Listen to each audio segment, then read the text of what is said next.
اس حاکم کی روایت میں آتا ہے بزرگ غفاری کی موت کا وقت قریب آ گیا، صرف بیوی ہے پاس. بیوی نے رونا شروع کر دیا کہ حضرت آپ فوت ہو گئے، آپ کو کفن کون دے گا، آپ کو غسل کون دے گا، آپ کو دفنائے گا کون، میں عورت ذات کیا کر سکتی ہوں. حضرت ابو ذر نے کہا کہ نبی علیہ السلام سے میں نے سنا تھا کہ تو اکیلا مرے گا، پھر مسلمانوں کا ایک قافلہ وہاں سے گزرے گا جو تجھے کفن دے کے دفنائے گا اور جنازہ بھی پڑھے گا. تو نے فکر نہیں کرنی، جب میں مر جاؤں تو میری لاش کو چوراہے پہ رکھ دینا، گزرگاہ پہ، جو یعنی مدینہ کی طرف راستہ آتا تھا گاؤں ایریا سے گزر کے. اللہ میرا بندوبست کر دے گا. وہی ہوا کہ ان کے مرنے کے بعد مسلمانوں کا ایک قافلہ دور سے آ رہا تھا.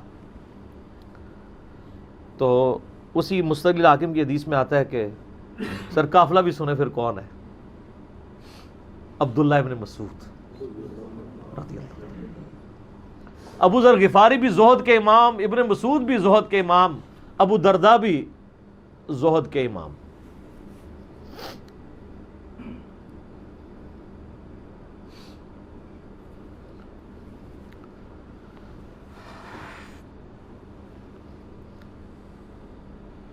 ابن مسعود رضی اللہ تعالیٰ عنہ جب وہاں پہ رکے، ان کو تو نہیں پتا تھا یہ کون ہے،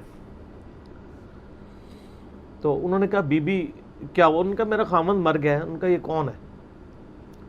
تو انہوں نے کہا ابو ذر غفاری.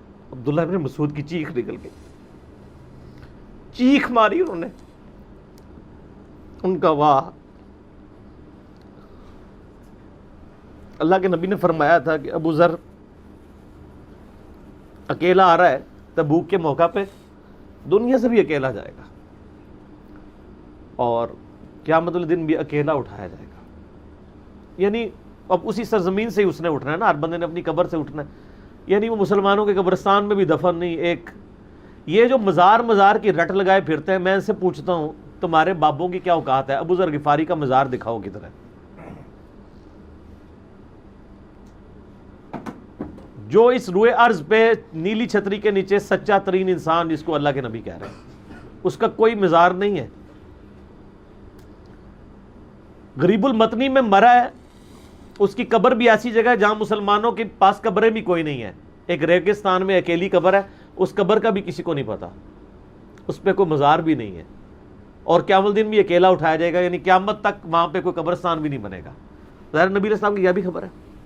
تو کیا وہ ناکام ہو گیا اگر مزارات ہی دلیل ہے کامیابی کی؟ تو عبداللہ ابن مسعود رضی اللہ تعالیٰ نے ان کو غسل دیا، کفن دیا اور دفنا دیا. یہ پوری ڈیٹیلز آپ کو المستقل حاکم میں مل جائیں گی.